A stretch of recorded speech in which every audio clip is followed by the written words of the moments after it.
Um minutinho, tô colocando aqui minha apresentação.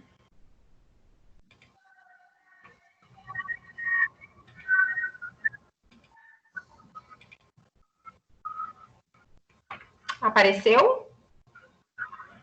Apareceu.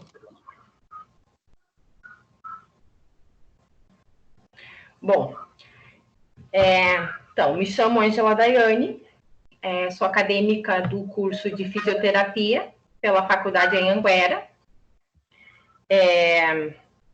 Estou cursando o 9º semestre e hoje estou aqui para apresentar o meu trabalho de conclusão de curso, o qual o título é o fortalecimento do assoalho pélvico em gestantes através do método Pilates.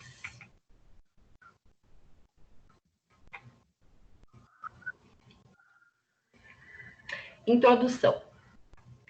O método Pilates foi desenvolvido por Joseph Pilates, nascido na Alemanha em 1880. No ano de 1926, ele se mudou para Nova York, onde deu início ao desenvolvimento do método, que naquela época se chamava contrologia, devido ao controle de consciência corporal. Alguns anos depois, ele veio a falecer e a sua esposa resolveu prestar uma homenagem, o qual, então, o método passou a se chamar Método Pilates, em homenagem ao nome dele. Esse método, ele tem 6 princípios: concentração, o controle, a centralização, a fluidez, a precisão e a respiração. Durante a gestação, ocorrem várias mudanças no corpo da mulher, né? Onde envolvem alterações anatômicas, hormonais e emocionais. Os músculos da região pélvica, eles têm um papel bem importante na manutenção da postura corporal e também na sustentação de alguns órgãos. Alterações anatômicas na gestação. O início da gestação e o desenvolvimento, eles são considerados como um fenômeno bem complexo, né? Devido a tantas alterações anatômicas. Algumas gestantes já têm a percepção desde o início, né, com o aumento das mamas, ou com o aumento de peso, e também com o crescimento do abdômen. Devido a isso, a prática de exercícios físicos é bastante importante desde o início da gestação, né? Claro que com o consentimento do médico, né, com a liberação do seu médico, obstetra, e esses exercícios, eles favorecem muito a flexibilidade, o fortalecimento muscular e também promovem o equilíbrio do corpo, né, para que a gestante consiga se adaptar da melhor forma possível com o ganho do peso e do volume. Outro fator também bem importante que ocorre é a alteração da marcha. A marcha se torna anserina, com passos curtos, devido à base de sustentação se tornar mais alargada, ocorre a rotação externa do quadril. Outra alteração também bem significativa, a qual gera bastante desconforto nas gestantes, é a postura. Podem ocorrer uma lordose cervical ou uma cifose cervical, ambas ocasionam o posicionamento anteriorizado da cabeça, né, devido a uma compensação, devido à alteração da linha de gravidade. Também pode acontecer uma lordose lombar, né, com o peso da barriga pode ocasionar uma lordose lombar. Alterações fisiológicas da gestação. Os hormônios durante esse período, eles têm uma grande importância, tanto para a mãe quanto para o feto. Alguns hormônios aí se destacam durante a gestação. A progesterona, né, que atua no relaxamento da musculatura e do útero. Também é responsável pela estabilidade do feto, impedindo que haja uma expulsão prematura, né? A gonodotrofina coriônica humana, que é mais conhecida como HCG, ela atua no decorrer da gestação, do início ao fim. É ela que estimula o corpo lúteo a produzir a progesterona, enquanto a placenta ainda não é formada. Temos também o estrogênio, que é responsável pelo aumento da elasticidade do útero e também pela flexibilidade das articulações pélvicas. A somatomamotropina coriônica humana, também é conhecida como HCS, ela é produzida por uma glândula que se localiza na placenta e ela é responsável pelo crescimento e desenvolvimento do feto. A relaxina é produzida pelo corpo lúteo, ela tem atuação somente durante a gestação e ela é responsável pela flexibilidade das articulações e também por promover uma maior maleabilidade do útero, para que haja uma melhor acomodação na estrutura pélvica. Temos também a prolactina, que é responsável pelo crescimento das mamas e também pela produção da caseína, que é a proteína do leite. Assoalho pélvico. Assoalho pélvico é uma estrutura formada por partes moles, né, que se dá sustentação para alguns órgãos, para que se mantenham no lugar. Eles têm uma função bem importante, os músculos, né, têm uma função bem importante. A contração para manter a continência urinária e fecal, o relaxamento permitindo o esvaziamento vesical e intestinal, e também tem uma grande capacidade de distensão para promover o parto.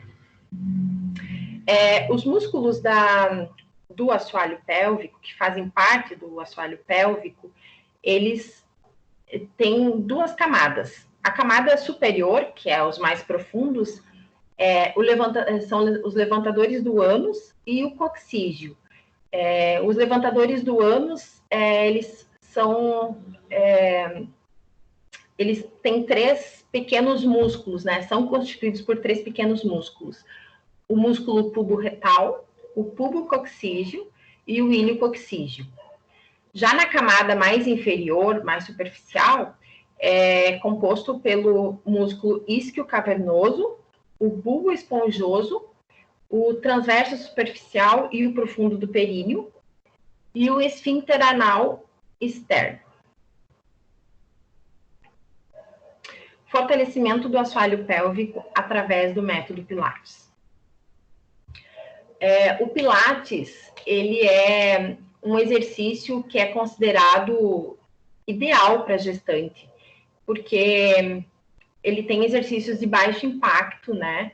E trabalha bastante a mobilidade, o fortalecimento, né? O que é muito bom para gestante.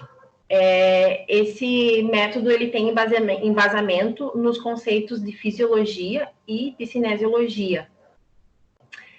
Como eu disse, ele trabalha fortalecimento, mobilidade, alongamento e exercícios resistidos, que ajuda a melhorar a circulação e até mesmo a melhora do retorno venoso, né?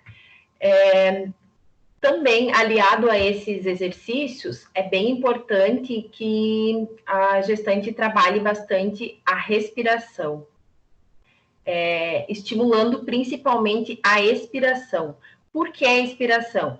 Porque com o crescimento da barriga, o diafragma tende a ficar comprimido E aí algumas gestantes se sentem sufocadas, né?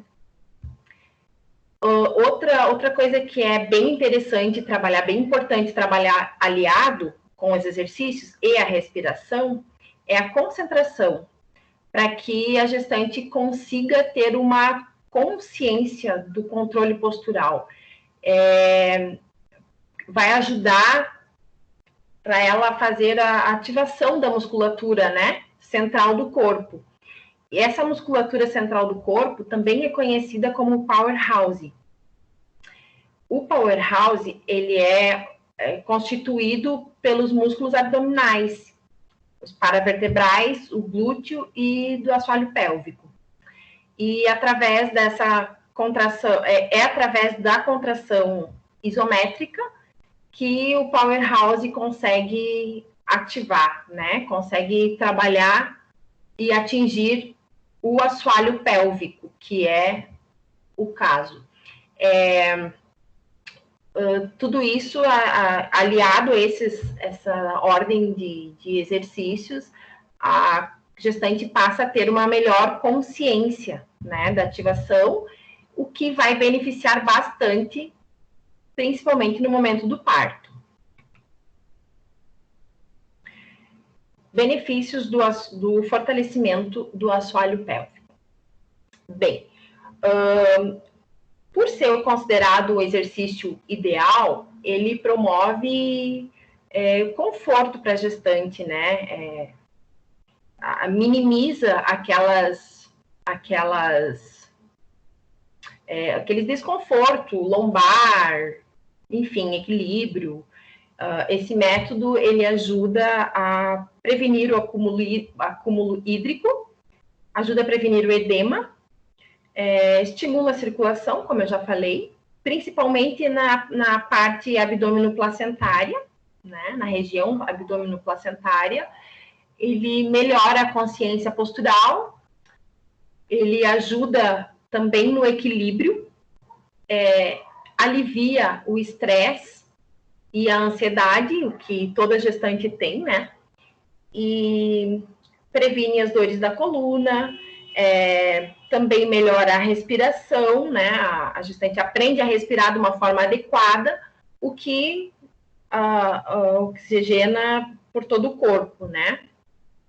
Melhora também a estabilidade e a mobilidade, fortalece, alonga e flexibiliza a musculatura, preparando, então, para o momento do parto e também ajuda muito na recuperação pós-parto. Considerações finais. Com a realização do presente estudo, podemos identificar que no decorrer do período gestacional, o corpo passa por inúmeras alterações emocionais, físicas, anatômicas, fisiológicas, hormonais. Junto com essas alterações, algumas gestantes passam a ter um certo desconforto. Desta forma, vimos aqui que o método Pilates proporciona um maior conforto nesse período, diminuindo os sintomas, fortalecendo a musculatura, principalmente do assoalho pélvico. Trabalha o corpo como um todo, através de exercícios de baixo impacto, evitando a sobrecarga nas articulações e apresentando uma melhora na consciência corporal, no padrão respiratório, na postura, no equilíbrio, promovendo também uma facilidade no parto normal e uma melhor recuperação no pós-parto. Aí depois temos as minhas referências, que são muitas. E é isso. Eu vou interromper o compartilhamento, prof? Pode interromper. Ok, Ângela, parabéns pelo trabalho. Vamos abrir, então, para as perguntas da banca. Se quiser começar, prof. Daniela. Boa noite. Prof. Boa noite, prof. Mônica. Quer começar? Pode começar, prof. Pode falar. Parabéns, Ângela, pela apresentação. Vou fazer algumas considerações, algumas interrogações que eu acho pertinente e que fiquei um pouco confusa com algumas alguns posicionamentos, né? Deixa eu voltar aqui no meu slide. Fortalecimento, o tema é fortalecimento do assoalho pélvico em gestantes através... Oi? Oi, estou escutando. Estão ouvindo? Fortalecimento do assoalho pélvico em gestantes através do método Pilates. Então, assim, com todo esse teu trabalho, né? Eu gostaria de entender qual a conclusão que você queria chegar, porque tanto a gestante, quanto o assoalho pélvico, quanto o método Pilates, eles são imensos. E quando você fala ali para mim, para nós, assim, método Pilates, um bom exercício para fortalecimento do assoalho pélvico, qual é a técnica do método Pilates que você conseguiu observar que seria ideal para o fortalecimento do assoalho pélvico com uma gestante?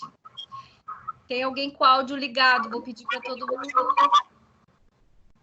Obrigada. Onde você queria chegar com esse fortalecimento do assoalho pélvico em gestantes? Entendeu? Porque o assoalho pélvico é riquíssimo em inervação, a grávida ela tem várias alterações hormonais e o método Pilates ele é imenso em sua dimensão. Ele pode ser um método de solo, ele pode ser em outro momento com técnicas em grupos. Aonde a gente pode chegar com essa conclusão que você estudou? Então, eu acredito que seja com o treinamento em solo. Nos aparelhos, né, também tem vários exercícios que podem ser feitos, e o objetivo é para que muitas gestantes, elas não tenham consciência de como trabalhar no fortalecimento do assoalho pélvico, na consciência no momento do parto, por exemplo, né?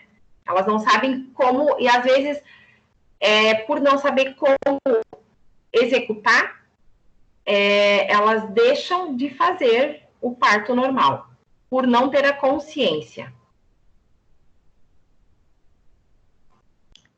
Tá. Então, eu vou tentar me fazer entender de novo. Se a Prof. Mônica e o Prof. Edwards puderem ajudar também. O método de solo, né? Aí a gente tem as bolas, a gente tem o método de cone, então ele é imenso. Mas nesses seus estudos de revisão bibliográfica, você viu alguma conificação, chegou em algum resultado de melhor método para isso? Porque ele é imenso no solo também. Não, prof, eu não, nos artigos que eu li, eu não tive esse, como é que eu vou dizer, direcionamento. Tá? Eu não vi qual exercício é o mais adequado. Não vi. Eu só vi como que o fortalecimento do assoalho pélvico é benéfico para a gestante, principalmente na hora do parto, né? Certo. Então, é esse o meu questionamento, que eu acho que ele é muito amplo, e deixo aqui uma sugestão para sempre. Ano passado, quando a gente trabalhou o projeto de TCC, né, eu sempre falava para vocês, não ampliem muito, porque isso tira a gente de um foco realmente para uma conclusão final. Quanto mais amplo a gente deixa, mais difícil é de chegar a um resultado. A gente perde um pouco esse caminho, né? Sim, então, sim. dou essa sugestão de escolher qual a melhor ferramenta do método Pilates de solo para ser utilizado em gestantes. Ficaria, assim, uma pergunta para um próximo trabalho. Ok. Muito obrigada. Obrigado, prof. Daniela. Prof. Mônica, gostaria de fazer suas perguntas. Obrigada, professor. Eu concordo com as colocações da Pri e Daniela. Eu entendi o ponto que ela estava trazendo, que é justamente isso, né? Qual exercício especificamente do Pilates traria benefícios para o fortalecimento do assoalho pélvico nessas gestantes, né? Eu também senti falta desse direcionamento ali no trabalho, inclusive ali no trabalho escrito, eu senti um pouquinho de falta disso. Até eu fui revisar, né? Conforme tu foi apresentando, eu também fui olhar de novo o trabalho escrito só para ver se eu não tinha perdido alguma coisa, às vezes a gente perde. Mas, assim, de forma geral, eu gostei muito do teu trabalho, gostei bastante da tua apresentação, acho que você estava bastante segura na tua apresentação. Eu senti falta um pouquinho desse direcionamento, né, de afunilar um pouquinho mais a tua pesquisa. Existem alguns artigos que talvez até seria interessante, não sei se a ideia é trabalhar mais nessa pesquisa, né, ampliar um pouquinho mais, tentar alguma coisa. Sim, mas existem alguns estudos até que estão para o lado oposto do teu trabalho, que eles estão direcionando que o Pilates, na verdade, ele exige uma contração do assoalho pélvico, mas ele não é uma técnica muito eficaz para o fortalecimento do assoalho pélvico, porque a gente não faz avaliação ginecológica dessas mulheres. E aí, se a gente não faz avaliação ginecológica, a gente não consegue identificar qual músculo específico do assoalho pélvico está com fraqueza. E aí, alguns artigos, eles trazem meio que um contraponto, né? Então o Pilates, ele fortalece, ele ativa a musculatura perineal, mas a gente não tem uma certeza de qual efeito nesse fortalecimento, né? Então, sem ter essa avaliação tão ampla, a gente não teria tanta certeza nesse sentido. E aí eu acho que entra em conjunto, né? Entra meio que de acordo com o ponto que a prof. Dani colocou, que é essa questão. Que técnica realmente do Pilates seria eficaz, já que o intuito do estudo era direcionar para esse fortalecimento, né? Uhum.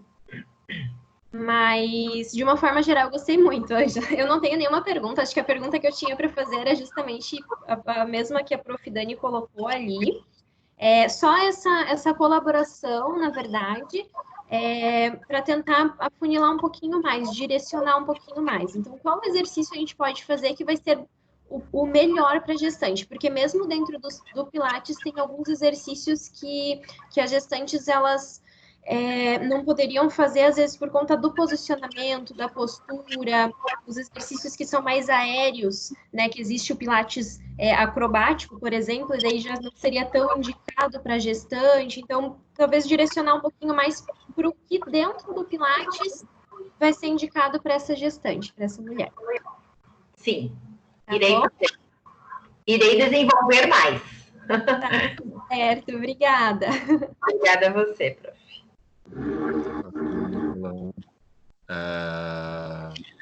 Concordo com as professoras, tá? Concordo com as professoras. Achei realmente o tema muito amplo, né? Onde dificulta bastante a gente chegar numa conclusão, né? Onde realmente a gente consiga ver se existe alguma coisa, alguma técnica, alguma parte ali do Pilates que realmente ser eficaz nesse tipo de tratamento. Só uma pergunta, qual é o teu objetivo com esse trabalho? Que a gestante tenha consciência, né, consciência, assim, no momento do parto, né?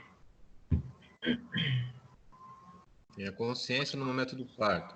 Então, como é que funciona, né? Se esse é o teu objetivo, seria interessante que o teu trabalho ele focasse, né, em quais técnicas ou quais estudos que possam te trazer a esse objetivo, né? Como eu sempre falei ali para vocês, o TCC, o trabalho de conclusão de curso, ele precisa contar uma historinha, ele precisa ter um início, um meio e um fim, né, para que a gente consiga compreender e chegar sim numa conclusão. Porque sem ter essas etapas, fica difícil de chegar numa conclusão, tá? Então, fica aí essa orientação, né, para futuros trabalhos. E vou abrir para a plateia, para a realização aí de perguntas para a aluna. Enquanto isso, a gente vai computando aqui os pontos. Ok? Quem quiser fazer pergunta.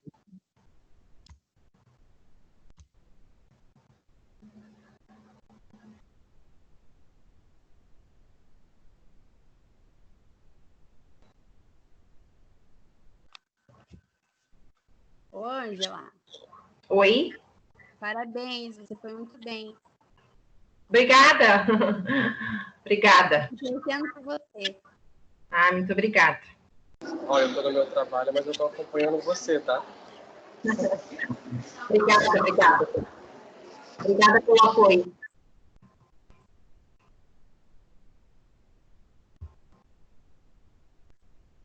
Peraí, amor. Parabéns, Ângela. Obrigada, Cris. Todo mundo na internet, pessoal. Até a próxima.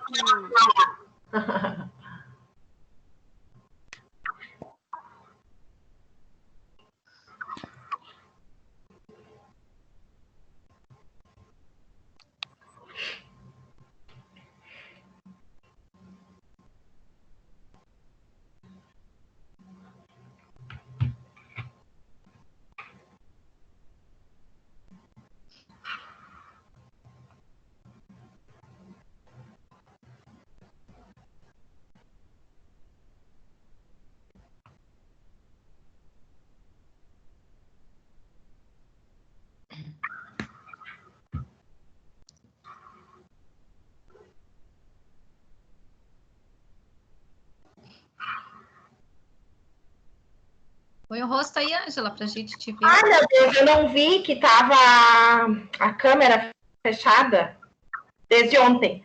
Tô aqui, viva! Morrida, mas viva! Jesus. Já tenho aqui a pontuação. Mais uma vez, parabéns pela apresentação. E você está aprovada no TCC2. Parabéns. Parabéns, Ângela. Meu Deus. Valeu. Parabéns, Ângela. Professor. Merece. Muito, muito, muito, muito mesmo. Sério. Parabéns. Obrigada. Parabéns, Ângela. Obrigada, gente. Obrigada.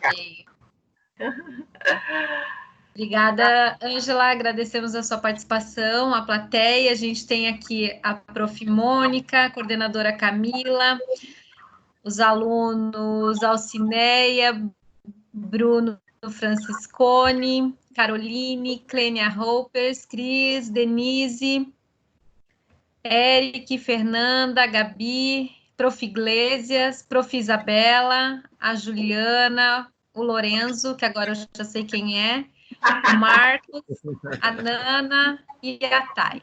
Muito obrigada a todos os presentes. Vamos passar para a próxima. Obrigada. É de público, hein?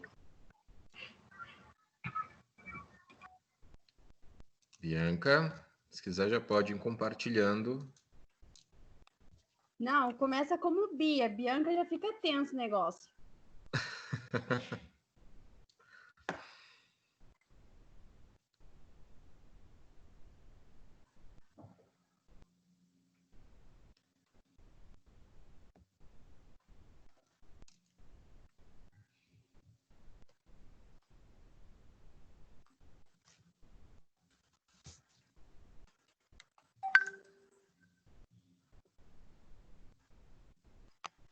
Deu boa?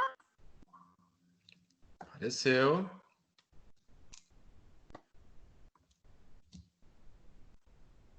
Fala quando eu começo. Prof. Daniela, se quiser iniciar as falas. Boa noite a todos. Boa noite à banca aqui presente.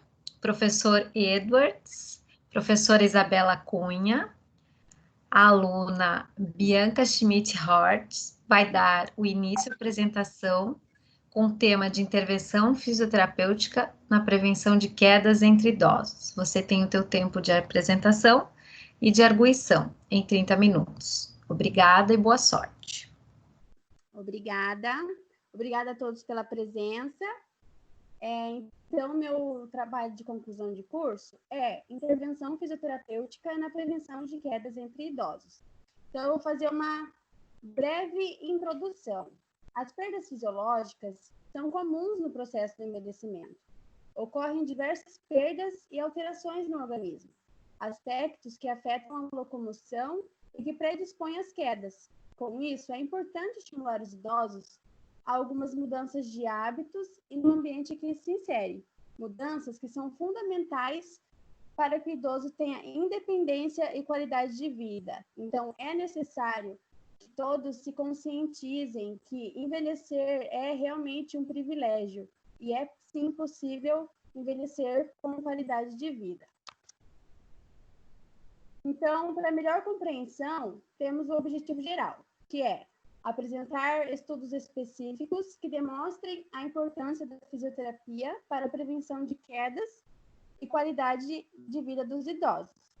E para aprofundamentos, temos 3 objetivos específicos, que é a revisão da fisiologia no processo de envelhecimento, falar um pouquinho também sobre a propensão de quedas entre os idosos e, por fim, os recursos fisioterapêuticos e seus benefícios para a prevenção de quedas. Então, vamos começar. Revisão da fisiologia no processo do envelhecimento. Após os 40 anos de idade, os principais sistemas biológicos começam a apresentar declínios, que são, como, por exemplo, são a diminuição da força muscular, flexibilidade, agilidade, equilíbrio, capacidade respiratória, que acaba comprometendo a execução das suas atividades de vida diária, necessárias para que o idoso seja independente. Pode ser notado também um declínio cognitivo, que é aquele que quem convive com o idoso e o que acaba percebendo, que é a perda de memória, coisas nesse sentido. No músculo, a perda de massa muscular, com diminuição do peso. As reações pupilares à luz tornam-se mais lentas. É observado a perda de capacidade de adaptação a ambientes escuros ou com muito brilho. Ocorre perda da elasticidade da cápsula cristalina, que dificulta alvos próximos. Por exemplo, ler jornal, revista ou até mesmo mexer no celular. Déficit auditivo, diminuição da percepção do olfato e do paladar. Isso pode acontecer pela redução da dieta dos idosos. O paladar acaba se alterando pela menor quantidade de papilas gustativas. Então, aquele idoso que mora sozinho acaba fazendo uso excessivo de sal, por exemplo, e corre o risco de pegar uma hipertensão, né, se tornar hipertenso. Em relação ao tato, pode haver reduções nas sensações de dor, vibração, frio, calor, pressão e toque. Presbifonia, ou seja, o envelhecimento da voz, ocorre em razão de alterações na laringe, como a aptose laríngea, incompetência glótica, arqueamento e irregularidades vocais. E agora vamos falar um pouquinho sobre propensão de quedas entre idosos. O envelhecimento está associado com a redução da massa muscular óssea e com a perda de equilíbrio.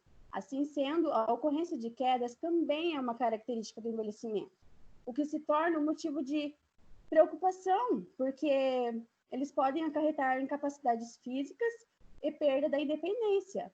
Há 2 fatores principais que levam às quedas, que são os fatores de risco intrínsecos, que estão relacionados ao próprio paciente.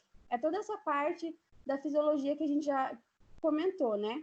Redução funcional, transtornos cognitivos, fraqueza muscular, de membros inferiores, uso de medicamentos.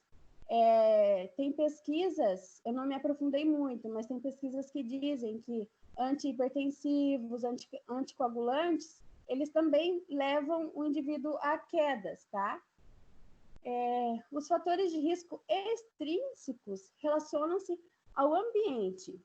Mais de 70% das quedas ocorrem dentro de casa.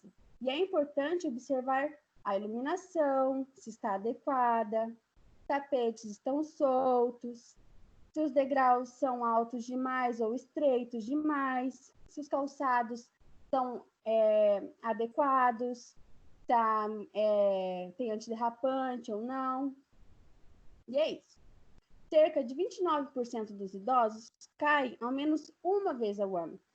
E 13% caem de forma recorrente.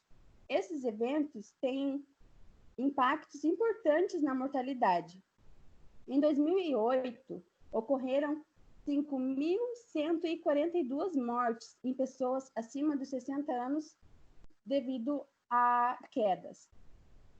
Além da alta mortalidade, devemos considerar outras consequências para a saúde e qualidade de vida do idoso. O medo de cair, o receio de novas quedas. O idoso acaba se isolando, ficando sozinho, tornando muitas vezes depressivos e sedentários, perdendo cada vez mais sua autonomia e independência. Isso os familiares mesmo que levam a que esse idoso tenha medo, porque não faz isso porque você vai cair. E eles acabam, a família de medo dele cair, e ele de medo de se machucar, e ali ele acaba perdendo sua autonomia. E por fim, vamos falar dos recursos fisioterapêuticos e seus benefícios para a prevenção de queda. A fisioterapia contribui relativamente na prevenção da função, adiamento da instalação de incapacidades através de medidas preventivas. A meta da reabilitação é ajudar o idoso dentro das possibilidades encontradas e readquirir o controle da sua própria vida. As quedas ocorrem por inúmeros motivos, e o conhecimento dos seus fatores de risco é importante para orientar o planejamento de medidas preventivas. A ocorrência das quedas podem ser evitadas, prevenidas através dos programas de exercícios físicos, objetivando normalizar ou recuperar a força muscular, melhorar o equilíbrio e diminuir o uso de medicações. Fundamentalmente, o meio de prevenção de quedas entre idosos é a prática de exercícios. Os exercícios ajudam a melhorar o equilíbrio, a marcha, coordenação motora, a sinestesia e força muscular. A prática de exercícios contra a resistência, ele atua permitindo aumento da força e massa muscular, prevenção e tratamento da osteoporose, melhora doenças degenerativas, melhorando também o desempenho nas atividades aeróbicas, auxiliando o consumo máximo de oxigênio, havendo melhora do equilíbrio e coordenação, independência e autoestima. O treinamento de força também tem se mostrado uma alternativa eficaz para aumentar a massa e a força muscular. Melhora a adesão das atividades motoras, intensificando sua taxa de disparo. Ele é ideal ser praticado 3 a 4 vezes na semana. Exercícios resistidos são muito úteis, haja vista que os mesmos se mostram eficazes na melhora de variáveis fisiológicas e parâmetros funcionais. É o exercício contra a resistência, que já foi mencionado, que eu recém falei. Os parâmetros funcionais melhoram como a força muscular, pressão arterial, equilíbrio, marcha, agilidade, além de retardar o processo do envelhecimento. Exercícios de propriocepção contribuem para que o idoso possa treinar o equilíbrio e ganhar flexibilidade, reduzindo os riscos de queda. Fisioterapia aquática é muito eficaz, tendo como vantagens a realização de atividades que o solo não seriam possíveis. que em solos não seriam possíveis. Ou seja, gente, a hidroterapia, a famosa hidroterapia, é um dos recursos da fisioterapia que se beneficia das propriedades físicas da água, como a densidade, viscosidade, pressão hidrostática, turbulência, entre outros. Quando se realiza o exercício dentro da água, o mesmo se submete ao organismo diferentes formas físicas. Como consequência, realiza uma série de vantagens: relaxamento, analgesia, redução do impacto e sobrecarga nas articulações e, claro, relaxamento mental, não só físico. Você não vê nenhum idosinho saindo da hidroterapia triste, eles saem tudo bem contentes. E tratando-se de fatores extrínsecos, torna-se também necessário verificar alguns itens relacionados à postura corporal do idoso, principalmente para adequar a distribuição de móveis e utensílios.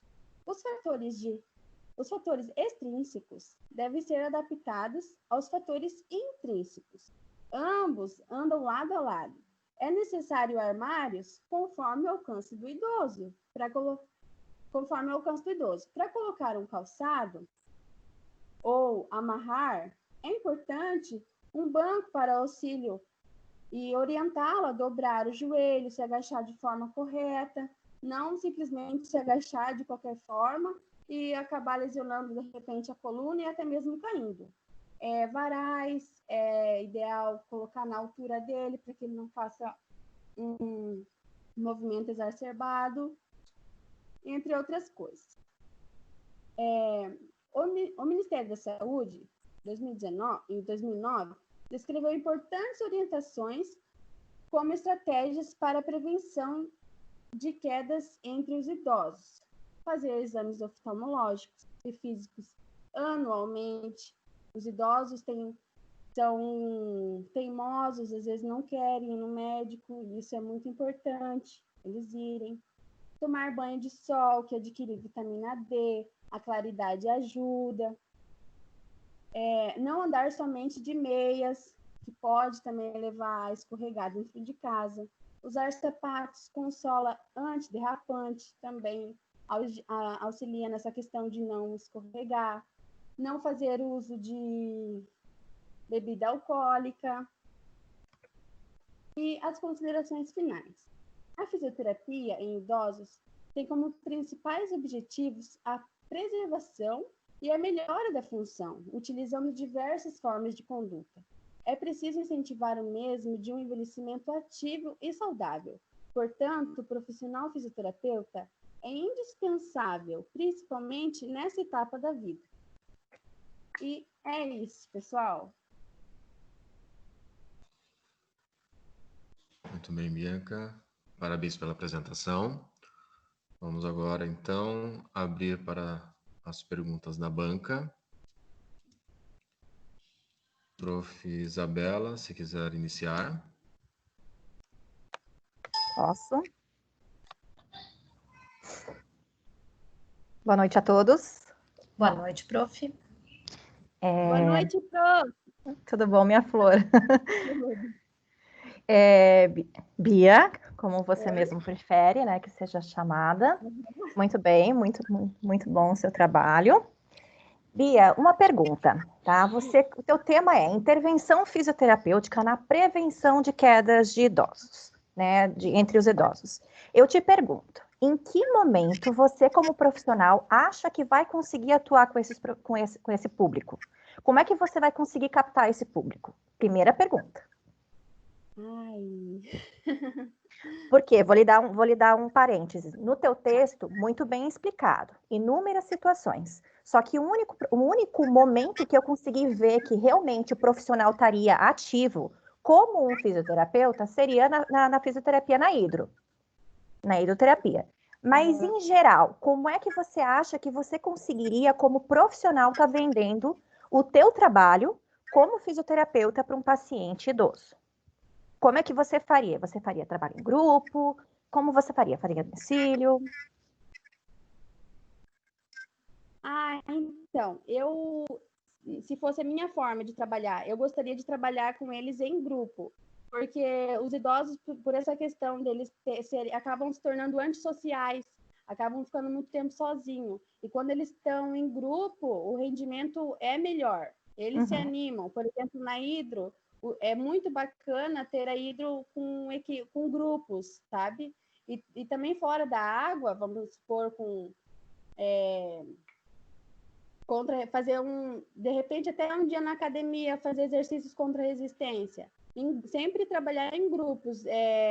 Individualmente, eu preferia trabalhar em grupos. Tá.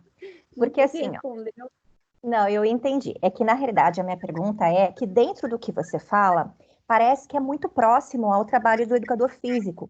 E aí que eu gostaria de saber qual que seria, em que abordagem você conseguiria captar para você, como profissional da fisioterapia. Porque falando em fortalecimento, né, de uma forma geral, vendendo esse trabalho, o indivíduo, ele diz, para que eu vou trabalhar, por que eu vou pagar um profissional fisioterapeuta, se eu posso ir numa academia e eu vou ter lá o meu personal trainer? Como você faria para captar esse público para você? Vendendo, que tipo de planejamento você teria, que tipo de estratégia? Nossa, mãe. Entende que não é tão simples? Sim, né? sim. Então, é isso que eu digo, que às vezes, assim, a proposta é muito interessante, mas você precisa entender aonde que você quer chegar com o profissional. Porque, assim, eu vou dizer bem honesta, quando eu estava lendo o teu texto, ele estava me direcionando para um foco. Talvez é porque é a minha forma de analisar. A forma de prevenção que eu analiso, que é importante, que isso eu tive desde meus primórdios da humanidade lá na fisioterapia, que é quando eu me formei, o meu professor, ele dizia, né, ele era um professor, ele era um médico, né, ortopedista, ele dizia, o problema do idoso é a residência dele, é o local onde ele reside.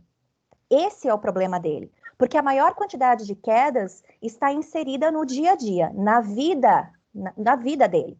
E até estava vendo um artigo que estava mostrando que o maior risco de queda já está no quarto, na sala, na escada. Então, é ali dentro de casa. Então, desde aquele tempo da faculdade, ele falava muito na parte de ergonomia, né? E o profissional começar a pensar o quê? Trabalhar a domicílio. Por quê? Não adianta a gente trabalhar com um idoso numa realidade onde muitas vezes não é a realidade dele. Então, a gente fala para ele inúmeras coisas, mas a gente não conhece a realidade desse idoso. Entende? Então, eu sou adepta a trabalhar com idosos, com certeza. É muito legal trabalhar em grupo, que eu acho que isso é muito legal nas equipes de saúde da família, na atenção primária, mas você pode vender, sim, para os idosos, mas o atendimento mais a domicílio, porque você vai conhecer a realidade desse idoso e tentar adaptar, iniciar com a adaptação da casa dele, mostrar como é que ele pode fazer o fortalecimento em casa. E caso ele sinta necessidade, é claro que ele não vai ficar lá contigo todos os dias, como uma academia, mas assim que ele sentir a necessidade, ele pode te buscar de novo para você retornar esse atendimento. É porque, na realidade, Bia, a gente tem que tentar conseguir jogar para o dia a dia, como é que a gente vai conseguir também vender. Claro, dá para trabalhar em grupo, dá para trabalhar na hidro, e eu acredito que a proposta seria mais trabalhar nesse idoso a domicílio. É a minha visão, eu não sei se os outros professores concordam, mas porque o importante é a gente ver que os fatores extrínsecos são tão complicados quanto os intrínsecos desse paciente. Mas essa era a minha questão. Concordo plenamente, prof. Já mudou minha visão. Então tá, obrigada, parabéns, Flor. Obrigada, prof. Perfeita colocação, prof. Prof. Daniela.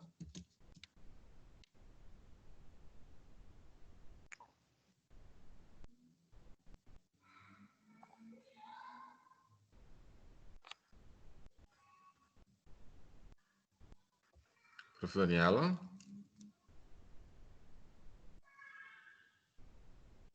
Ok.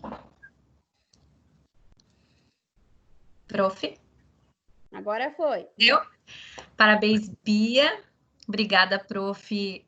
Isa, pelas colocações. Achei muito pertinente. Até a gente tem a Beth, que eu convidei, que a mãezinha dela faz fisioterapia em casa, né? E isso, achei essa colocação muito importante também. Tem a Prof. Camila, que também trabalha com idosos aqui presente. E eu que sempre trabalhei com idosinho e tenho essa paixão no meu coração, né? Primeiro, eu vou falar um pouquinho da oratória da apresentação. Foi bastante rica a sua apresentação, a sua forma de colocação nos slides. Mas quando você apresenta, você lê, existia um autor sempre no final. E eu senti falta que você falasse deles, porque se estava ali, se eles estavam citados, eles deveriam ser citados, porque é importante para a gente da plateia saber que você se referenciou em alguém, né? Outra coisa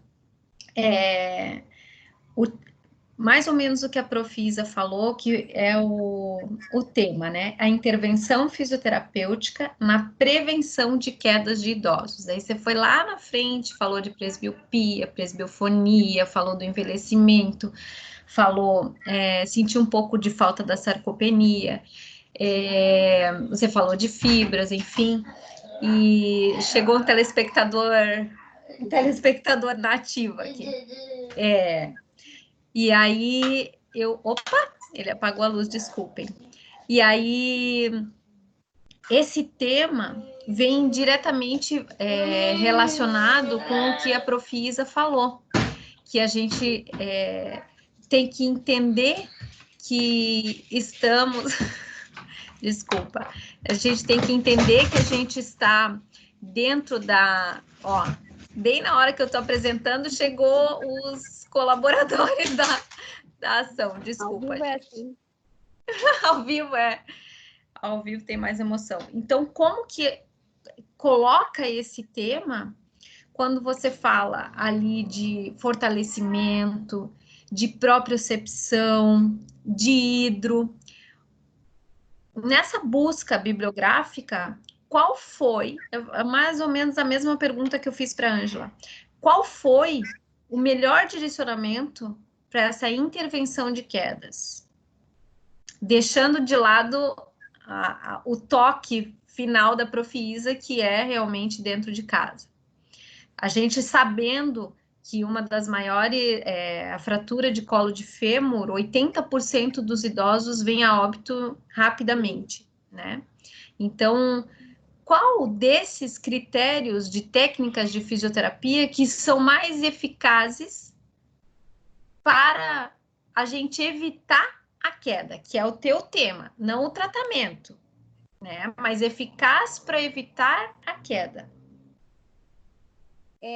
Propriocepção e hidro. Eu gosto bastante de hidro. Pelo menos eu achei bastante bacana a hidroterapia como prevenção. Ok, daí semestre que vem a gente vai lá para a USB do Glória e vocês atenderam alguns idosinhos ali com pé diabético, né? Vamos pegar esse público. Esse público com pé diabético que vocês avaliaram. Como que você vai ensinar ali na unidade sanitária, ali dentro da faculdade, que ele pode cair em casa, que ele pode cair indo para a faculdade, que ele pode cair pegando o ônibus? Como que você, como fisioterapeuta, pegando o gancho da Profisa, para não fazer a mesma pergunta, vai prevenir essa queda? Eu não tenho piscina. Tá. Eu também adoro hidro, mas eu não tenho aí. Tá. Exercício de propriocepção, eu não lembro do nome que é. Tem o jump também, que dá para fazer exercício de propriocepção. Inclusive, falando do pé diabético, né? Eles perdem a sensibilidade do pé e acabam tendo esse risco de perda da propriocepção, né? Então, fazer isso com, digamos, no jump, eu tenho aquelas meia bola para cima, que eu me esqueci completamente o nome desse negócio. Mas, assim, entendeu?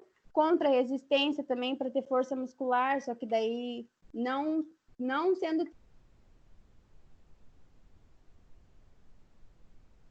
Bia? Pessoal?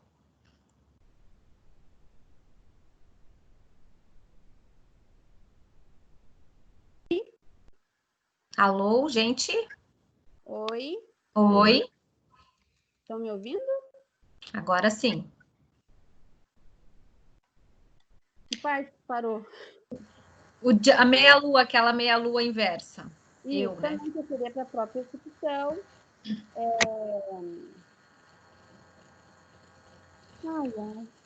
Deu ruim Bia, agora. põe teu rosto aí pra gente ver, mas a pergunta é, o que eu faço? Tipo, ele vai ali, vai ficar 40 minutos comigo no máximo na clínica, mas depois ele vai para casa. E lá em casa ele vai estar sozinho. E como que eu oriento esse paciente a fazer essa prevenção de quedas?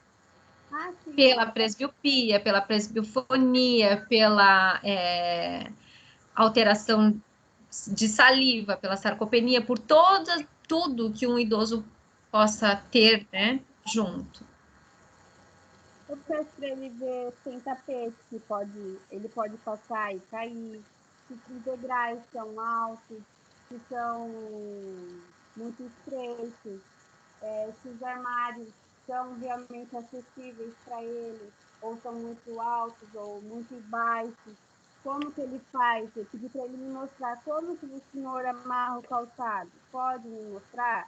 Ah, então, está se fazendo de forma errada. Então, eu vou e mostro como ele deve fazer.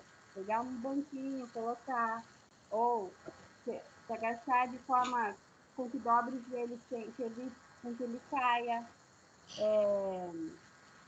Como eu falei também, desde estender uma roupa, pegar alguma coisa no varal, se está muito alto, está muito... Como que está nessas coisas, nos fatores extrínsecos, que como a professora Isa falou, realmente é o que mais leva os idosos à queda.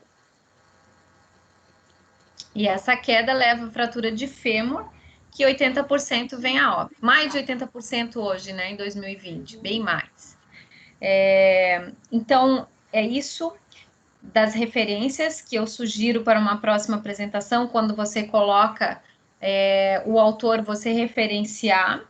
Também achei que foi bastante leitura, de uma forma diferente, mas foi, né? Teve alguns momentos de leitura. E daí o treinamento de força e propriocepção que você falou. É isso, então. Parabéns pela apresentação e obrigada. Obrigada. Ok, Bia. Acho que... Prof, cadê você?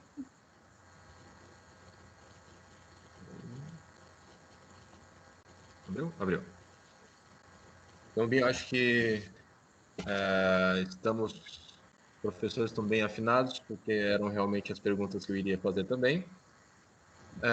Muito bem colocadas, e eu gostaria de parabenizar pela apresentação. Vou abrir, então, para as perguntas da plateia. Enquanto isso, vamos computando aqui as pontuações e eu já volto para anunciar. Se alguém quiser fazer alguma pergunta, está aberto.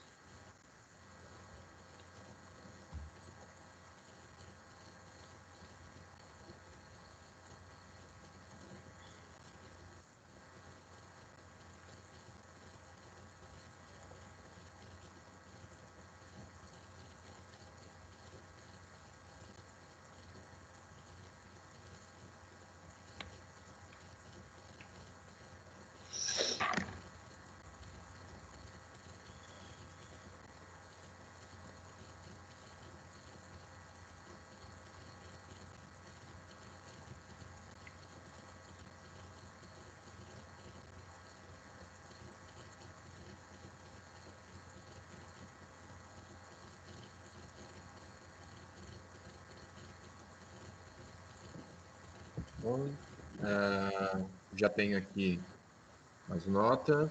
Então, Bia, parabéns, você também está aprovada no TCC 2. Obrigada. Dani, obrigada a todos vocês. Obrigada. Obrigada por ter Parabéns. aceito, prof, do meu convite. Parabéns, Bia. Imagina, Flor. Foi um prazer. Obrigada. Parabéns, Bia. Sucesso para você também. É nóis. Então, vamos agora nos encaminhando para a última apresentação da noite. Meu nome é Wesley.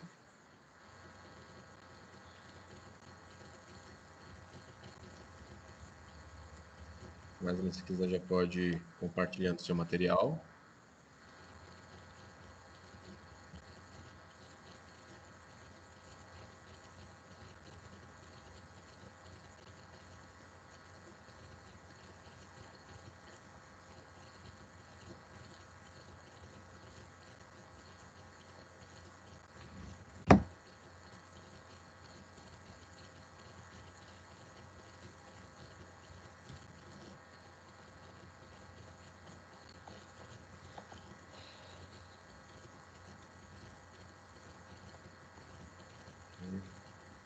Prof.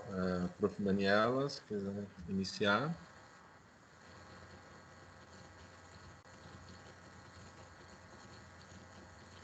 Olá, boa noite a todos. Boa noite à banca aqui presente. Prof. Edwards, Bruno Franciscone, obrigada pela presença. Vamos ter agora a apresentação do último TCC da 9ª fase do curso de fisioterapia, com o tema em a eficácia da osteopatia no tratamento de hérnia de disco lombar em atletas de CrossFit. Wesley Bocaiúva da Paixão. Você tem 30 minutos de apresentação e arguição. Boa sorte.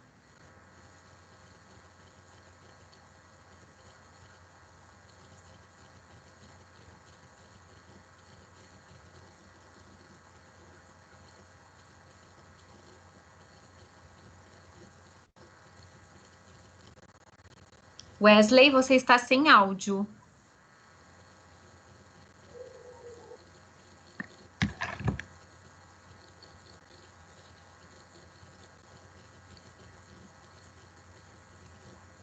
Wesley?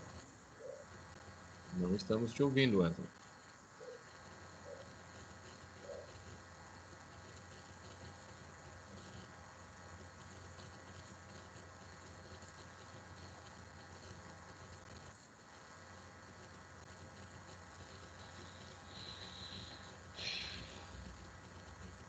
Eu tô ligando para ele. Peraí, aguenta firme.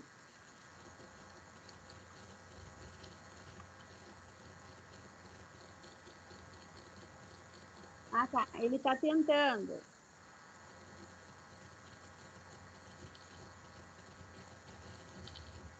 Você inicia. Tá, fecha tudo e coloca de novo. Isso. Tá. Ele vai sair e vai entrar de novo, tá? Ele já volta.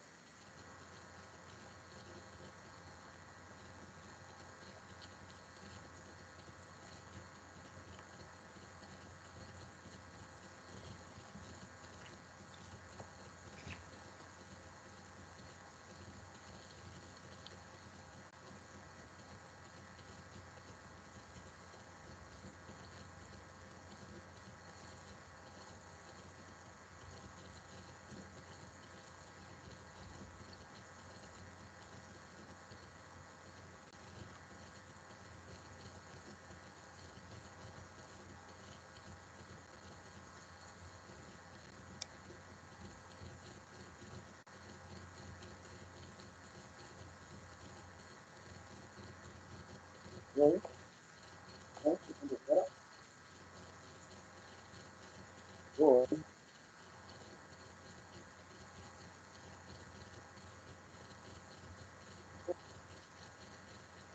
Oi. Wesley?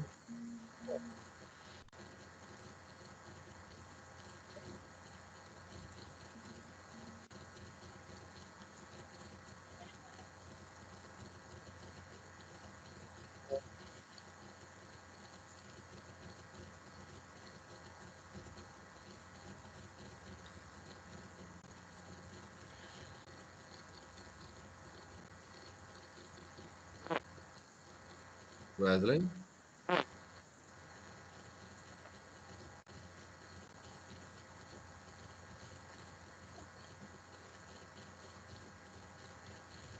Continuamos não te ouvindo, Wesley.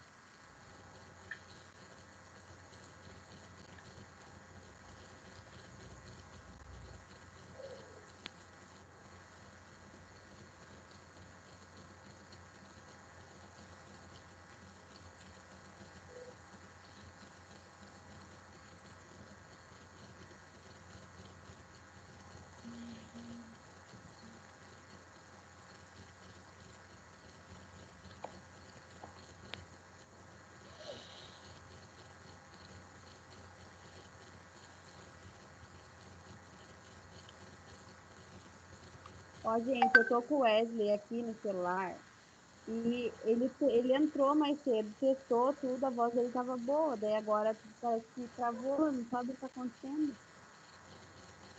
Wesley, fecha o teu áudio e liga de novo.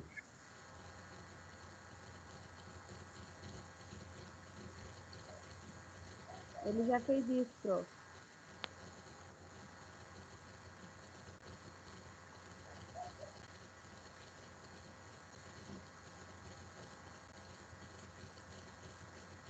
Não.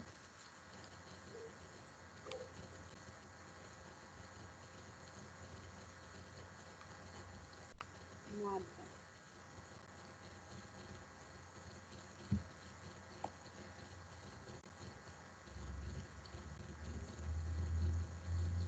Não. Tá. Tá, eu vou avisar pro.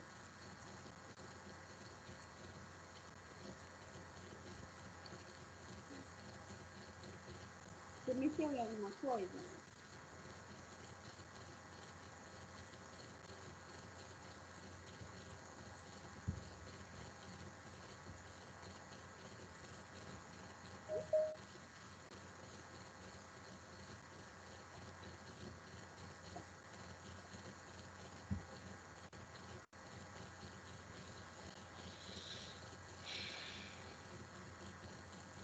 Oi.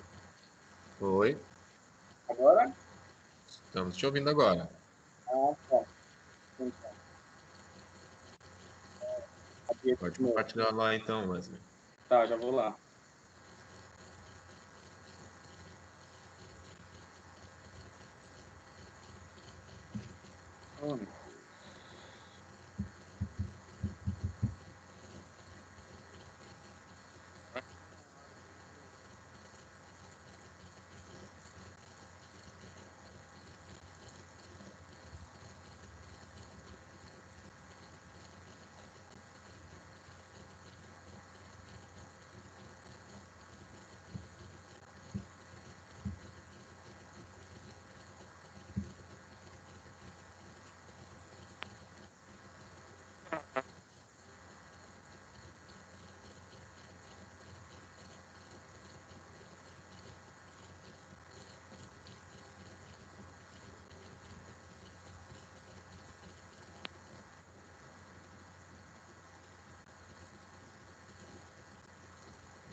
Wesley tinha compartilhado e saiu aqui.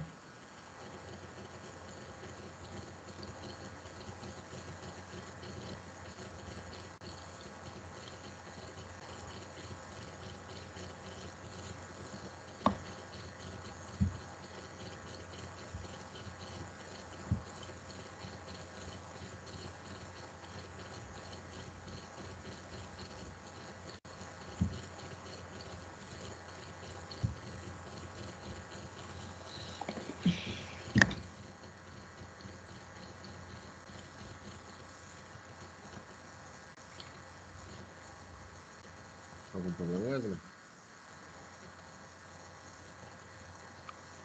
Professor, vocês escutam? Fala, Wesley.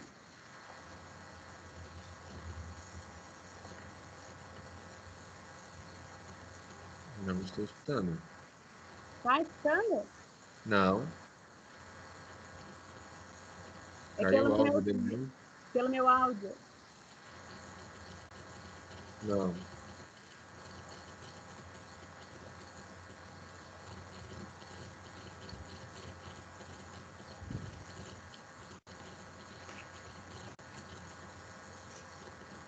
Prof, e agora? O que ele faz?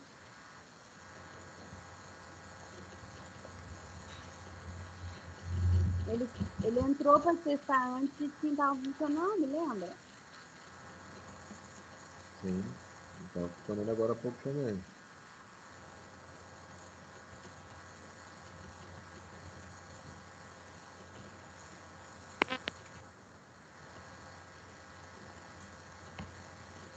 Oi.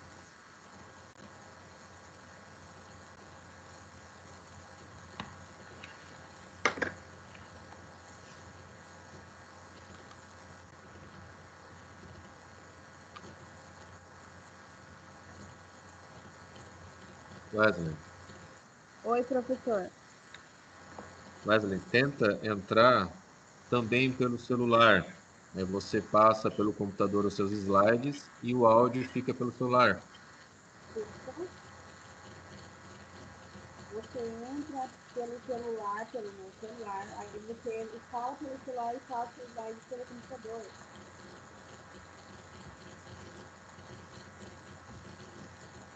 Entra no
Ele está fazendo o que eu falei?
Oi. Oi. Oi. Agora Estamos sim? subindo agora. Estão escutando, então. Vai lá, então. Tá, peraí. Ai, meu Deus do céu. Calma, que vai dar tudo certo.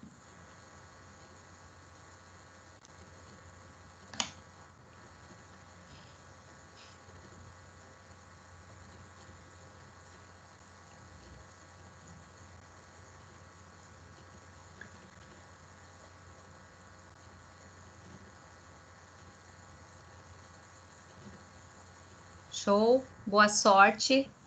A partir de agora, o seu tempo de apresentação e arguição, tá, Wesley? Obrigada.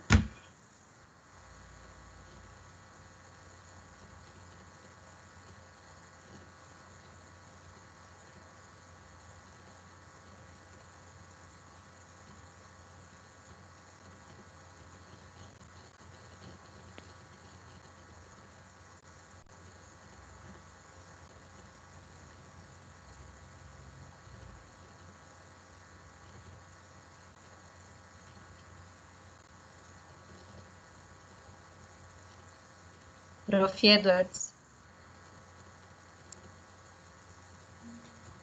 Wesley, acho que seu áudio caiu novamente. Eu acho que quando ele coloca em modo de apresentação, cai.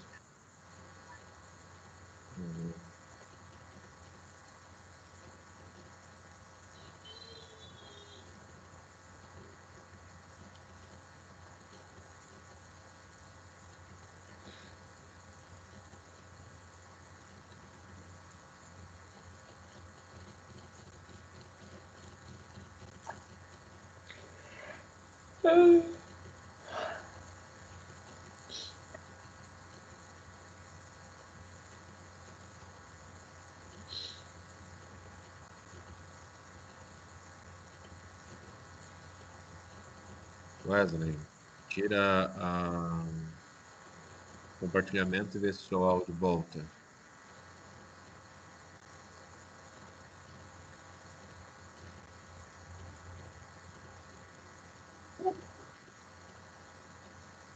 Ele vai tentar, a Prof. Isa deu a ideia de tentar falar o áudio através do celular dela. Ele está tentando ligar para ela e daí vai tentar fazer isso, tá? Ok.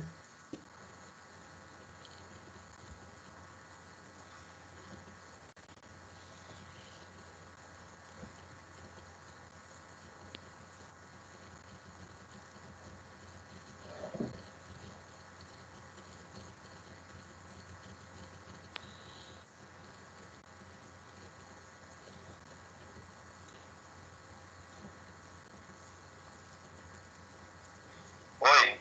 Veja se vocês conseguem, gente. Acho que vai estar com eco. Oi. Agora vai, né?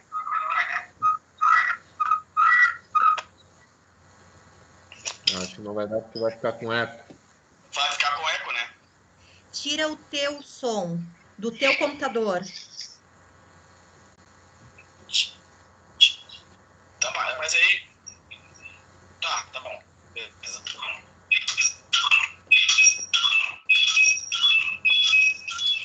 Tira o teu retorno. Tira o teu retorno para você não se ouvir no teu computador. Daí tu ouve por mim. Tá indo agora? Tá indo bom? Tá. Agora sim, Wesley. Tá bom. Tá bom, então. Agora eu vou abrir. Meu Deus do céu, tinha que ser minha vez. Tá. O tema que eu vou abordar é a eficácia da osteopatia no tratamento de hernia de disco lombar e atleta de crossfit. Lesões bicicleta e cada vez mais estão acompanhando crossfit, exercício de alto rendimento, feito de forma excessiva e algumas vezes de maneira exagerada. Esse excesso e a má postura são os maiores causadores de hernias como 2009. Para compreender melhor, se fez presente a seguinte pergunta de problema. como a osteopatia pode influenciar no tratamento, na melhoria da qualidade de vida e atletas de CrossFit no tratamento de hernia de disco lombar. Alterações musculoesqueléticas da região lombar que levam à hernia de disco lombar. A hernia de disco é uma lesão que ocorre com mais frequência na região lombar. Essa doença é a que mais provoca dores nas costas e alterações de sensibilidade para coxa, perna e pé. A localização mais comum da hernia de disco lombar é no disco que fica entre L4 e L5 e no disco que fica entre L5 e S1, Montenegro 2014. Dentre as principais causas da hernia de disco lombar está o envelhecimento dos discos vertebrais, tornando-se menos elásticos e fazendo com que o envelope que envolve o núcleo se rompa mais facilmente. Almeida 2014.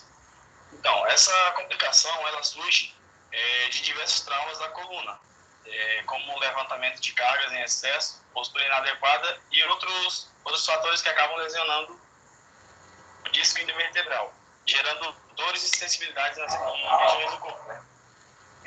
O disco intervertebral é uma estrutura formada por duas partes principais. O núcleo pulposo, que é irrigado por 80% de água e que funciona como um amortecedor da coluna. E o anel fibroso, que funciona como proteção desse núcleo. O núcleo pulposo, o disco vertebral ele tem a aparência de uma cebola, como se fosse uma cebola.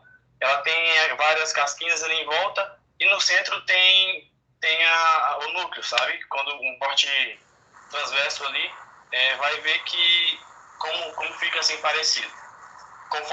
Quando acontece um desgaste desse núcleo, pode haver um abalamento desse líquido, causando uma produção discal.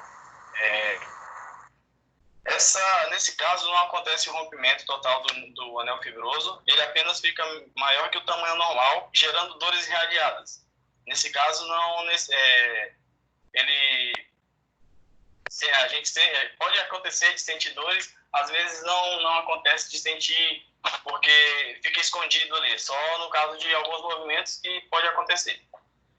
Na hernia de disco extrusa, acontece o rompimento do anel fibroso e o líquido pulposo sai por meio de uma fissura e migra do centro para a periferia, se direcionando para as raízes nervosas, gerando uma pressão nervosa que pode piorar, causando dores conforme faz alguns movimentos.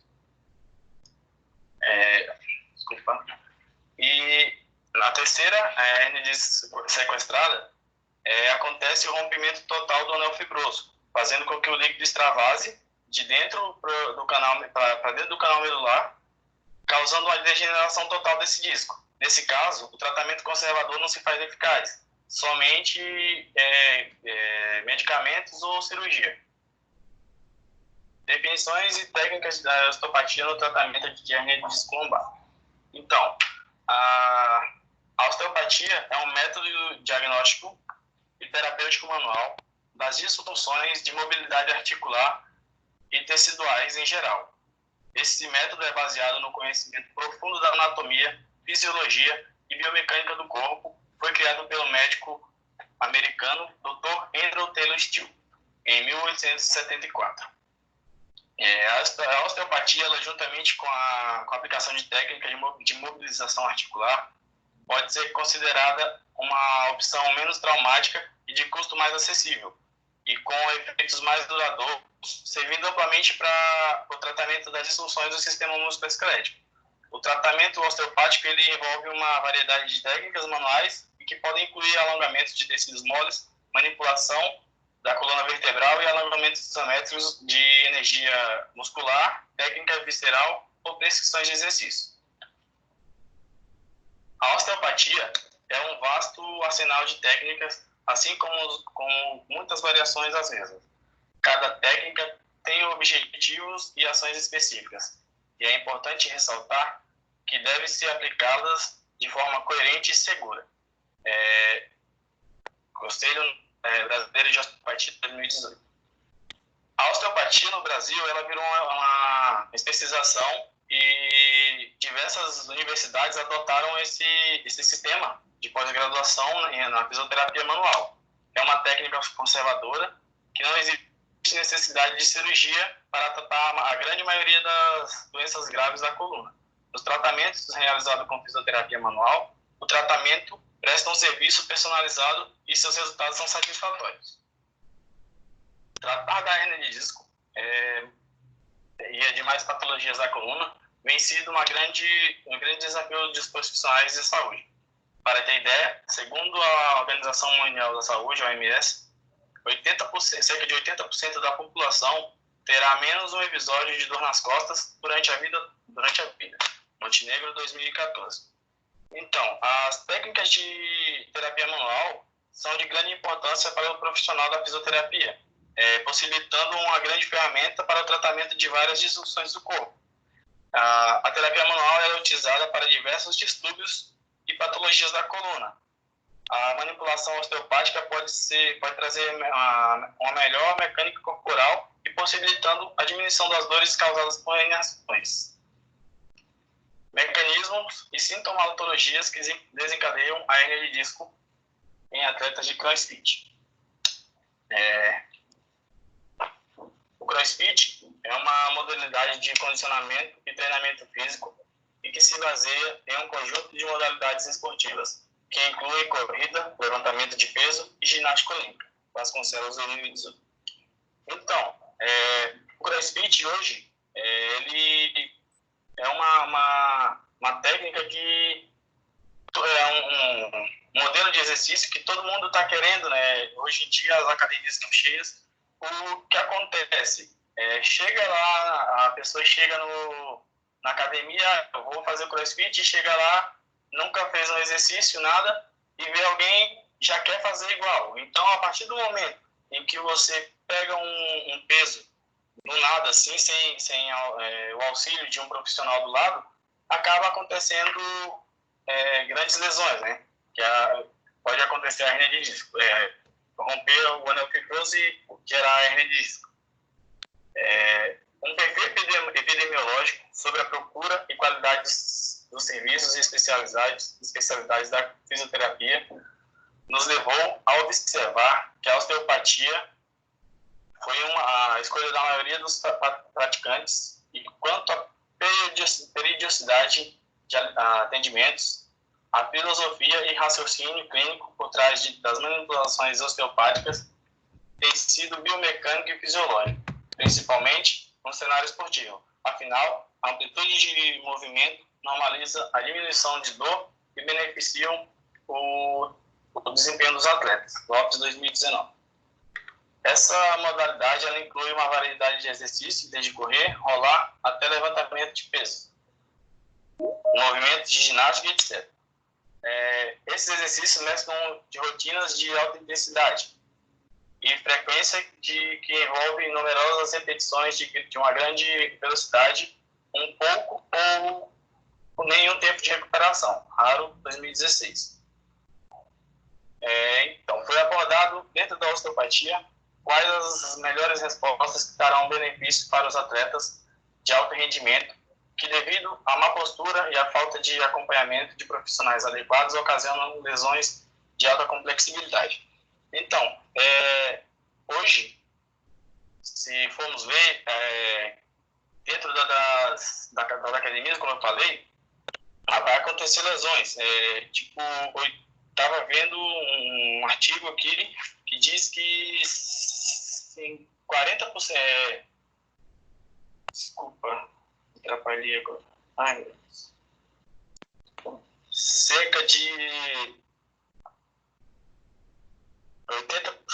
Ai, não, desculpa, meu. Deixa eu voltar.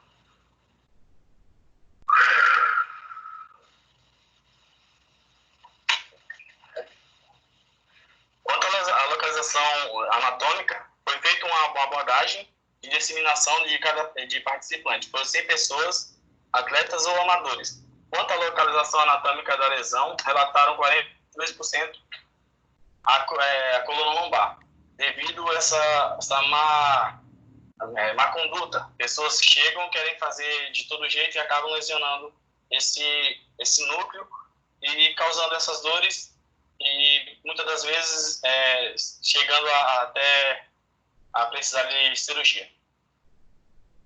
É isso.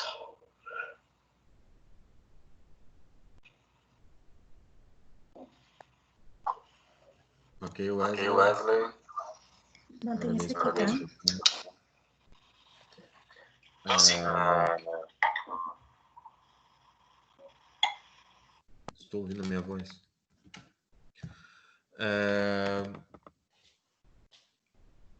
Pode retirar o teu compartilhamento. Vamos abrir então agora para as perguntas da banca. Bruno Franciscone, se quiser iniciar com as perguntas, pode realizá-las.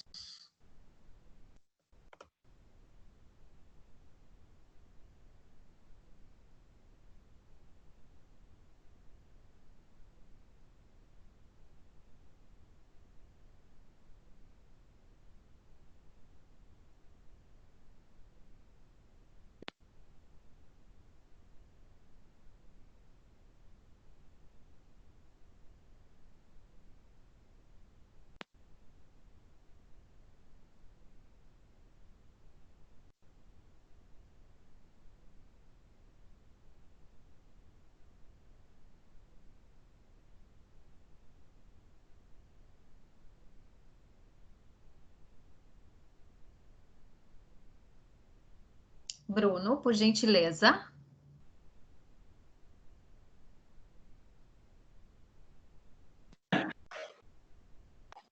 Tá me escutando?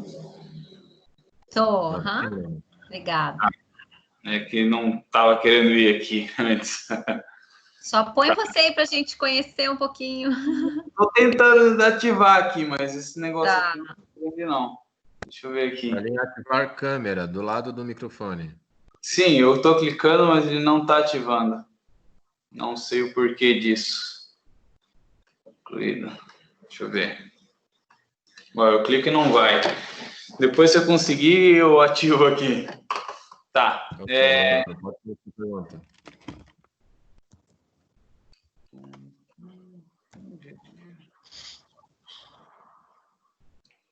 Tá, vai só na voz mesmo, senão aqui vai acabar demorando. Vamos lá. Eu vi ali da questão sobre a da hernia de disco, né? E falando sobre... Tá me escutando, né? Sim, sim. Pode falar. Tá. A hernia de disco, no caso das hernias de disco extrusas, sequestradas, elas não têm tratamento conservador, isso? Não. Talvez eu passei de uma maneira errada. Na extrusa, o tratamento conservador é eficaz. Na sequestrada, somente 5%. Na sequestrada é somente com tratamento conservador ou cirurgia. Não, desculpa, não respondi sua pergunta certa, desculpa. No caso da sequestrada, é só no caso de cirurgia, medicamento ou repouso.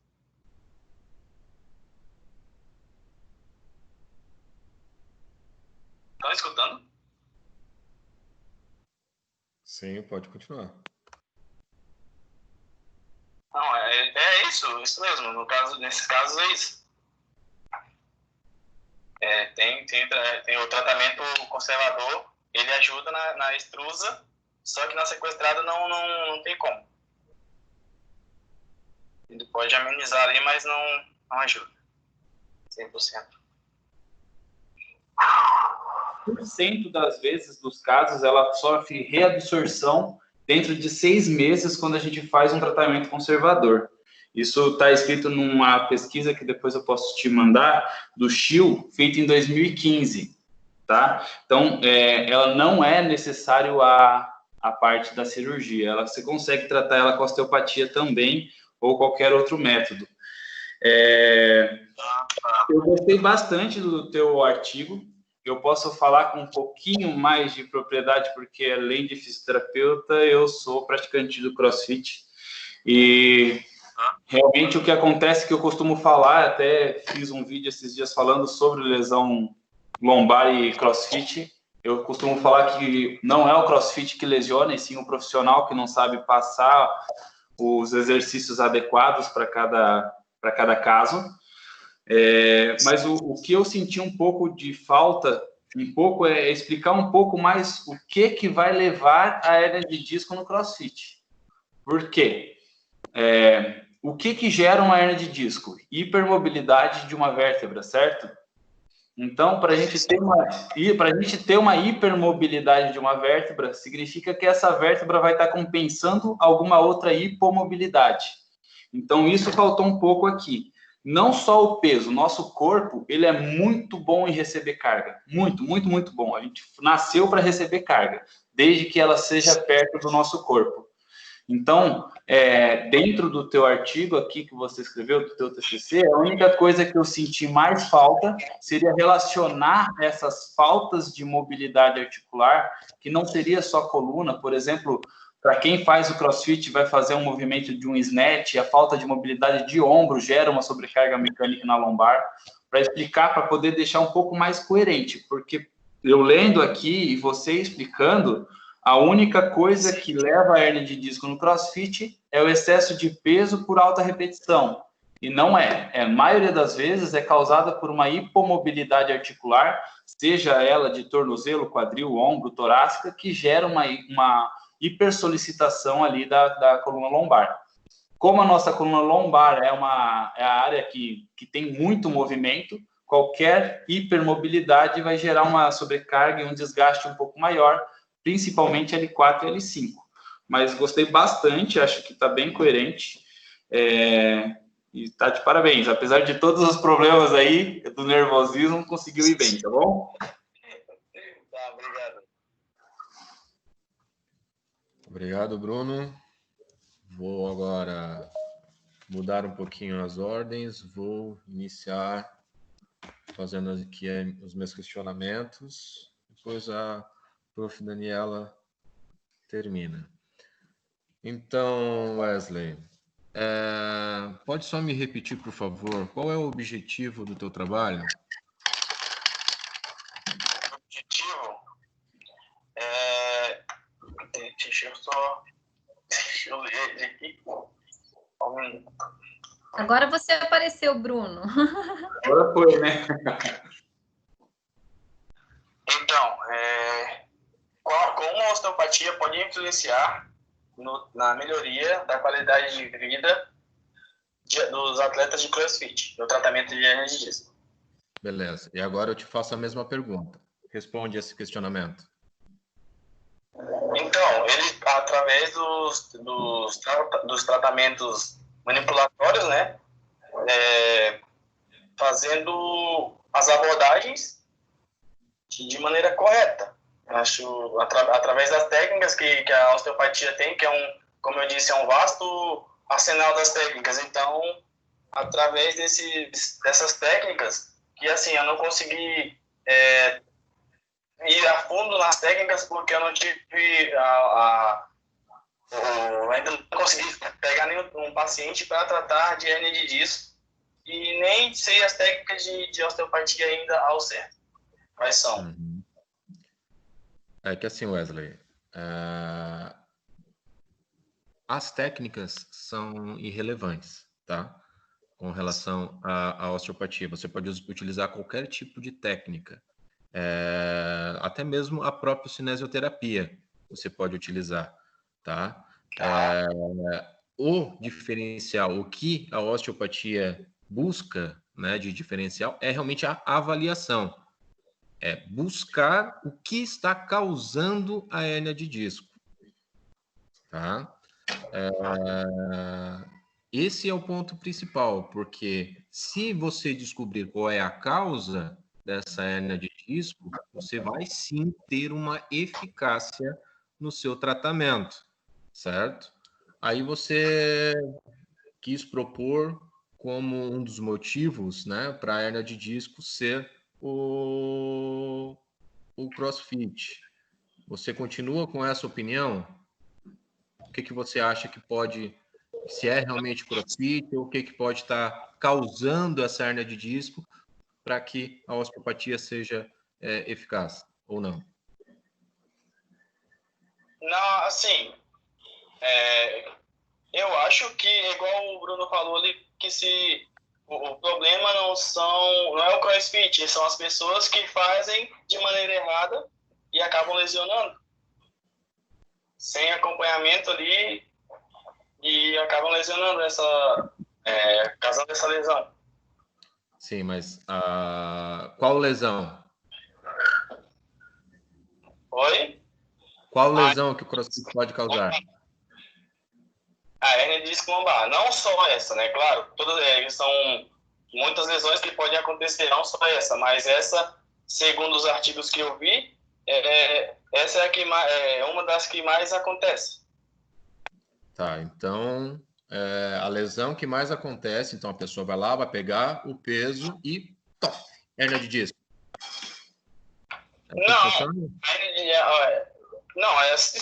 se pegar de uma maneira errada, né, com a postura inadequada, vai acontecer.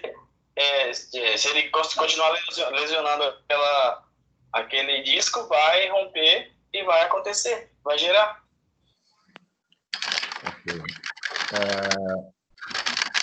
Assim, Wesley, a hérnia de disco, somente nesse tipo de situação, ela não vai acontecer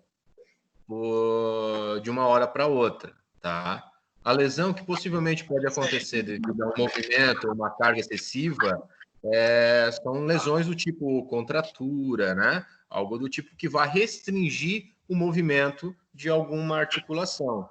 E essa restrição de movimento articular é que vai dar, por consequência, um excesso de movimento, que é isso que o Bruno quis dizer com hipermobilidade, certo? E é nessas hipermobilidades que vão acontecer as lesões, que podem ser lá uma tendinite, um processo degenerativo e até mesmo a própria hérnia de disco, tá? Entendi, sim. Por isso que eu te pergunto, última pergunta para finalizar aqui a minha parte, você acha que o seu trabalho respondeu o seu questionamento de início? Então, devido à falta de materiais, eu acho que não ficou bem eficaz, não ficou bem completo. Assim, agora vendo do jeito que você está falando aí, creio que não foi bem eficaz o meu projeto. É que assim, Wesley, como eu havia falado para ti, até aí alguns encontros que a gente teve, para a gente provar a eficácia de alguma técnica ou de algum tratamento, é interessante que a gente busque vários estudos, né? Vários estudos, e esses estudos tenham um resultado positivo, né? Para que a gente consiga comprovar a eficácia de um segmento, de uma técnica ou de um tratamento. Simplesmente a gente pegando o que autores falaram, né? Não dá para a gente bater o martelo e dizer, não, essa técnica é eficaz para hérnia de disco ou para qualquer outro tipo de lesão. A gente precisa de ter esses estudos, a somatória desses artigos, desses estudos, para aí sim a gente poder fazer esse tipo de afirmação. Tá, ok? Fica aí a dica aí para futuros trabalhos. Beleza? Assim, também foi que eu não estava conseguindo achar artigos. Eu não sei se eu estava pesquisando de maneira incorreta, porém, e assim, são só de 10 anos. Tem artigos antes, né? Antes de 2009 ali, tem artigos que são muito bons, que falam sobre. Porém, talvez, se fosse aqueles artigos ali, eu teria dado uma melhor resposta para esse projeto. Sim, mas tem muitos artigos saindo aí de osteopatia, tá? E não só no Brasil, como também Espanha, Estados Unidos, tem muita coisa boa aí aparecendo que poderia ser utilizado. Beleza? Tá bom. Beleza. Então, vou passar a palavra agora para Prof. Daniela. Olá, boa noite, Wesley. Boa noite. Parabéns pela apresentação. Uma das coisas, né, que a gente sempre pontuou desde o projeto, que eu acho importante, é essa revisão bibliográfica, né, que nos limita muito a chegar a uma conclusão. Eu sempre pontuei muito também, isso eu estou falando em geral agora, né, para fazer o fechamento. Eu sempre pontuei muito isso de vocês da apresentação, de afunilar cada vez mais para não ficar muito grande o contexto da pesquisa, para que também não iria importar se vocês chegassem num ponto positivo, neutro ou negativo, né, a conclusão do trabalho, que isso não difere para ser um bom trabalho ou não, né? Às vezes a gente entra numa pesquisa e a pesquisa não chega naquilo que a gente imaginou, dá um ponto negativo. Mas o que eu pontuo para todos, não sei se todos estão na sala, mas antes de apresentar qualquer trabalho, qualquer situação, é que a gente tenha 1, 2, 3 ferramentas para que esse atraso não aconteça, para que vocês não fiquem nervosos, né? Para que a gente esteja numa apresentação e essa apresentação seja suave, né? Isso deixa todo mundo tenso, nós aqui nos bastidores conversando, então o treinar, a gente se disponibilizou para vocês fazerem a apresentação, para dar esses pontos, né? A leitura dos slides, isso fica muito maçante para o público aqui fora. Eu não estou falando só para você, mas serve também para você, mas para todos que apresentaram e a gente pontuou. A sugestão, né, de cuidado com aquilo que a gente vai falar, do que a gente vai pesquisar. Os tutores que corrigiam, eles eram, não sei se da área, né, a gente acredita que sim. Isso também desqualifica um pouco a gente trabalhar no TCC, né? Porque a gente pensa de uma maneira e daí o tutor vai lá e pensa de outra maneira. Cuidado com os verbos, né? De chegar numa conclusão de um trabalho que pode ter um aluno que esteja assistindo na sala que queira continuar com esse trabalho, com esse tema, mas quase todos, pegaram a eficiência, um protocolo de tratamento, quiseram chegar a uma eficiência de tratamento sem fazer o tratamento, né? Então, por que não a gente pegar uma revisão bibliográfica para hérnia de disco em atletas de CrossFit, né? Talvez mudar um pouco essa eficiência de chegar numa eficiência, né? Então, isso impossibilita chegar nessa eficiência do tratamento fisioterapêutico. E foi muito bem pontuado, Bruno, obrigada pelas suas considerações, que, além de tudo, ainda você é atleta de CrossFit, né, de poder mostrar um pouco mais isso, ampliar um pouco mais isso. Então, é isso, a leitura, a osteopatia, eu acho que os dois já colocaram muito bem, não sou dessa área, não poderia explanar muito, nem fazer muitos questionamentos em cima disso, mas o meu questionamento ainda continua, como em todos que a gente ouviu, essa amplitude de tema, né? Eu acho que a gente tem que focar mais, tem que afunilar mais, para não ficar perdido naquilo que a gente vai falar. No mais, parabéns pela apresentação, parabéns a todos, e agradeço a participação do Bruno Franciscone, Prof. Edwards, Prof. Camila, Prof. Edwards, Prof. Isabela Cunha e aos demais convidados que são alunos. Eu finalizo essa mesa, essa apresentação, primeira apresentação de TCC do curso de fisioterapia, agradecendo a todos, ao empenho, e continuo dizendo, estudem. Tá bom? Muito obrigada, Prof. Edwards, por gentileza. Então, agora, fazer aqui o anúncio, né? Wesley, estão ouvindo?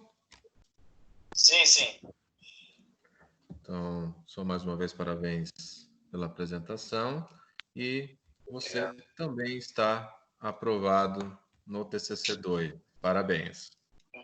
Muito obrigado a todos aí. Muito obrigado, Dani, muito obrigado, Bruno, muito obrigado, professor Edward, professora Isabela, por ter me ajudado aí a conseguir conversar, falar com vocês. Desculpa os erros, é que eu fiquei meio mais nervoso do que o normal quando aconteceu aí, mas muito obrigado a todos os presentes aí, e é isso. Obrigado. Valeu, obrigada, parabéns. Parabéns, tchau. Wesley. Parabéns, Wesley. Obrigado. Parabéns, Wesley. Todos. Profundo no coração, profundando também. Beijos. Foco segunda-feira, hein, turma? Beijo, professores. Segunda-feira, estágio.